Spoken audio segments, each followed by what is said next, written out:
Welcome back to middle education. अब class 9th के mathematics का पेपर है और मैथ्स के लिए ज़्यादा समय नहीं बचा है और आपको पता है कि मिडिल एजुकेशन जिन क्वेश्चंस को बताता है सेम टू सेम वही सब क्वेश्चन एग्जाम में देखने को मिलता है।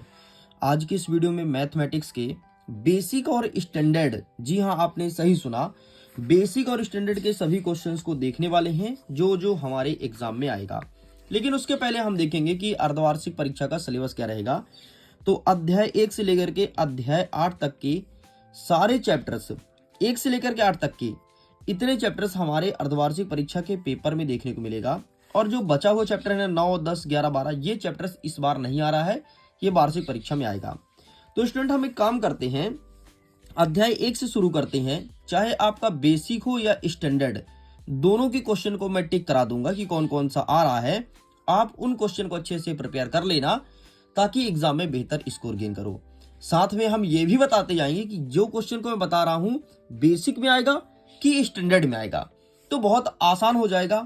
आपका जो भी हो बेसिक या स्टैंडर्ड, आप उसे सेलेक्ट कर लेना और इन्हीं क्वेश्चन को अच्छे से प्रिपेयर कर लेना। तो चलिए फटाफट हम चलते हैं पाठ 1 संख्या पद्धति मतलब नंबर सिस्टम, पेज नंबर 23 में मेंशन है। तो आइए आते हैं पेज नंबर 23 में, एंड ये रहा। इसे मैं थोड़ी जूम करता हूं ताकि तुम्हारा नजर टोटल ऑन स्क्रीन होना चाहिए, कहीं भटकाव ना हो और एक एक चीज को आसान भाषा में समझो। ओके, सब कुछ विजुअल है, ठीक है। संख्या पद्धति मतलब नंबर सिस्टम।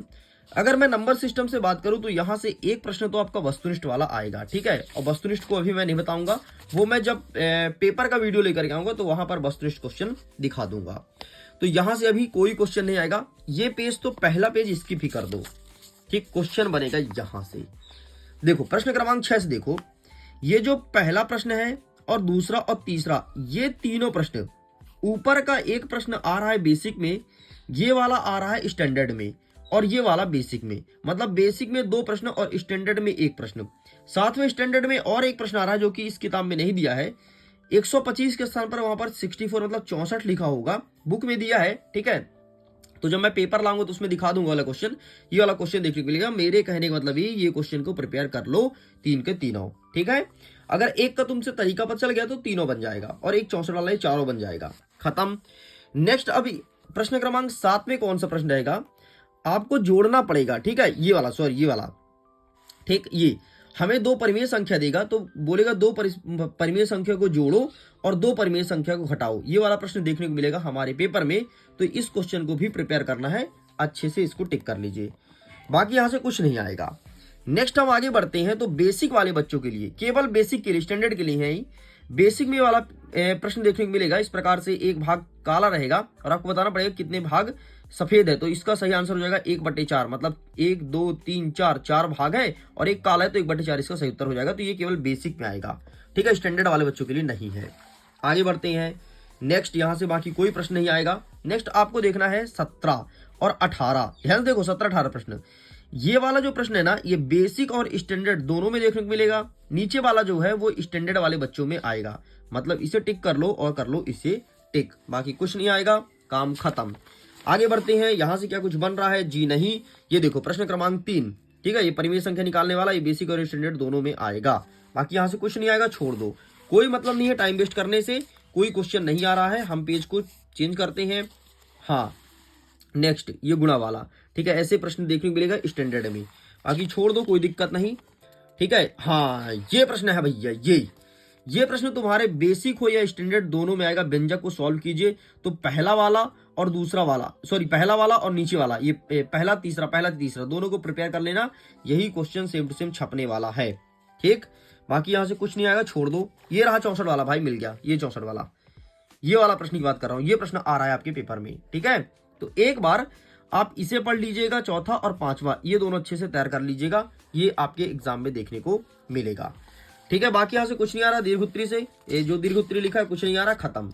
तो मैंने कुछ ही क्वेश्चंस बताया है, अगर इन क्वेश्चन को तुमने प्रिपेयर कर लिया तो तुम्हारा पार्ट 1 खत्म, चाहे बेसिक हो या स्टैंडर्ड। आगे बढ़ते हैं पार्ट 2 की तरफ। यहां से देख लेते हैं कौन कौन से IMP क्वेश्चन हमारे एग्जाम में देखने को मिलेगा। तो हम आगे बढ़ते हैं फटाफट, और ध्यान से देखना, ठीक है, ध्यान से देखना।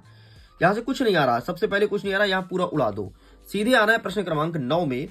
और 9वां नंबर देख लो, तुम्हें x की कोई ना कोई एक वैल्यू देगा, ठीक है। यहाँ पर जैसे 2 दिया है तो हो सकता है सेम टू सेम प्रश्न दे दे और बता रहा है कि इसे सिद्ध करो। तो कुछ नहीं यार, जहां जहां x लिखा है ना वहां 2 रख देना, आंसर आ जाएगा तुम्हारा। तो ये प्रश्न क्रमांक 9 और 10 को अच्छे से फोटो खींच लो, ये एग्जाम में देखने को मिलेगा। बाकी कुछ नहीं आएगा, पेज को करते हैं चेंज, ठीक। अब प्रश्न बनेगा भैया यहां से भी कुछ नहीं आ रहा है, इसे भी छोड़ दो, ठीक है। बता दूंगा जो जो आएगा, परेशान मत होना, ठीक। यहां से भी कुछ नहीं आ रहा, इसे भी छोड़ो। यहां से प्रश्न बन रहा है, ये देखो, यहां से गुणनखंड कीजिए का एक प्रश्न एग्जाम में आएगा, चाहे बेसिक हो या स्टैंडर्ड। प्रश्न क्रमांक 9 का प्रश्न रहने वाला है गुणनखंड कीजिए। और गुणनखंड 4 वाला नहीं आएगा, ये देख लो, 1 2 3 4 वाला नहीं, 3 वाला आएगा, 1 2 3 1 2 3 ये वाले आएंगे। तो यहां पर जितने क्वेश्चन दिए गए हैं सबको एक नजर देख लीजिए, ठीक है। ऐसे क्वेश्चंस एग्जाम में देखने को मिलेगा। अगर एक का तुमने तरीका समझ गया तो सब निकाल दोगे, और ये आ रहा है आपके एग्जाम में। बाकी कुछ नहीं आएगा। नेक्स्ट क्वेश्चन और देख लेते हैं कौन सा आएगा। अब आएगा सर्व समीका का प्रयोग करके इसका मान निकालना है, 4 नंबर का प्रश्न रहेगा। मतलब ये आपके प्रश्न क्रमांक 21 में देखने को मिलेगा, ठीक।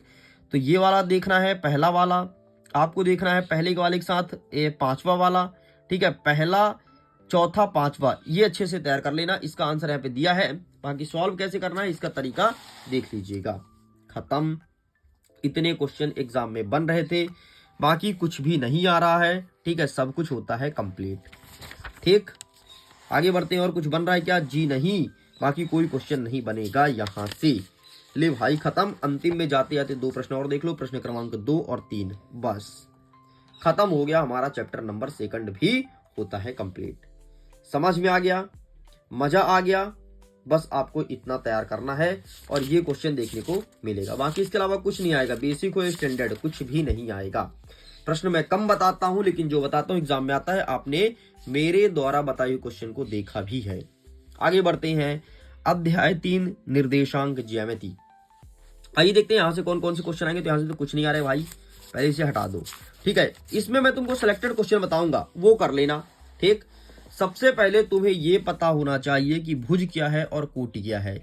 ये वाले क्वेश्चन आपके एग्जाम में 100% देखने को मिलेगा। 100 मतलब क्या होता है? 110%। भुज और कोटि पूछे गए, ऐसे दे दिया ना 3 और 4, तो बताओ भुज क्या है कोटि क्या है। तो जो पहला होता है उसे भुज कहते हैं और जो बाद में होता है उसे कोटि कहते हैं, और एग्जाम में आ रहा है, ठीक। ये प्रश्न प्रिपेयर करना है, चाहे बेसिक हो स्टैंडर्ड दोनों के लिए। अब आपका बेसिक हो या स्टैंडर्ड, यहां पर जितने भी वैल्यू दिए गए हैं ना, इसको अच्छे से याद कर लेना कि किस चतुर्थांश में स्थित होगा। इसका मैं ट्रिक बता देता हूं। ट्रिक बहुत ही सरल है, जैसे ही तुमको ट्रिक सिखा दूंगा तो तुमसे बनने लगेगा, ठीक। तो अभी मैं सिखाऊंगा इसी वीडियो में ट्रिक को, ठीक। बाकी कोई प्रश्न नहीं आएगा, पूरी किताब को तुम फाड़ के फेंक दो, बस प्रश्न बनेगा यहीं से। जितने दिए सबको देख लेना। अब जरा देखो तुम ट्रिक, देखो चतुर्थांश कैसे बनता है। ये लाइन खींचे, चतुर्थांश मतलब होता है 4, ठीक। ये होता है आपका x, तो इसे कहते हैं x डैश। ये होता है आपका y, तो इसे कहते हैं y डैश। खत्म। इधर बीचों बीच हमेशा होता है 0।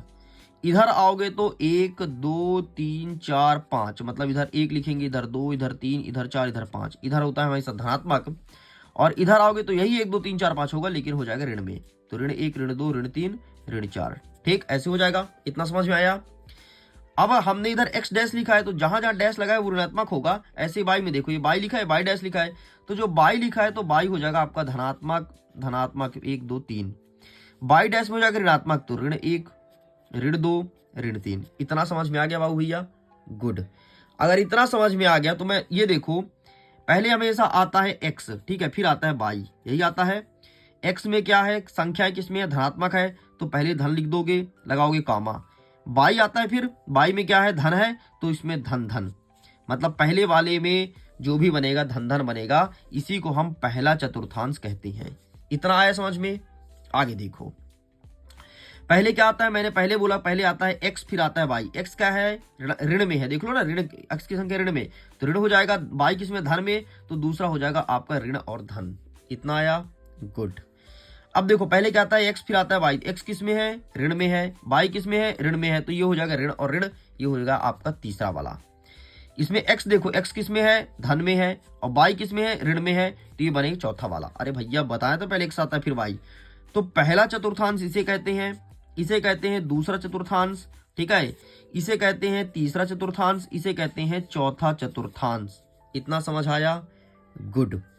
अब जैसे प्रश्न कहता है कि -1 और 3 किसमें है, तो माइनस वाला किसमें है, देखो पहले माइनस फिर धन, इसी में ना, तो इसका सही आंसर दूसरा चतुर्थांश होगा। देखो ये द्वितीय चतुर्थांश, ले भैया और चेक कर ले। आओ ऋण ऋण वाला देखते हैं, ठीक है, इसमें भी ऋण है, इसमें ऋण ऋण किसमें, इसमें भी ऋण, इसमें भी ऋण, तीसरा चतुर्थांश का आंसर होगा तीसरा, ठीक है, तीसरा चतुर्थांश कहाँ गया, -4 ना, आओ इधर है साहब, -4 ये देखो, बताओ, मतलब तुमको संख्या से मतलब नहीं है, तुमको मतलब होना चाहिए धन ऋण से। अगर तुमने धन ऋण को पहचान गया, तुम्हारा काम हो गया। अगर वीडियो पसंद आया हो, मजा आया हो, तो एक बार वीडियो को लाइक करिएगा, दोस्तों तक शेयर जरूर कीजिएगा। जल्दी मिलेंगे नेक्स्ट वीडियो में, जिसमें हम कवर करेंगे आगे के चैप्टर्स अध्याय नंबर 4 को और आगे क्वेश्चंस को सॉल्व करेंगे। ओके स्टूडेंट्स, मैं वीडियो को एंड करता हूं। Thanks for watching, bye.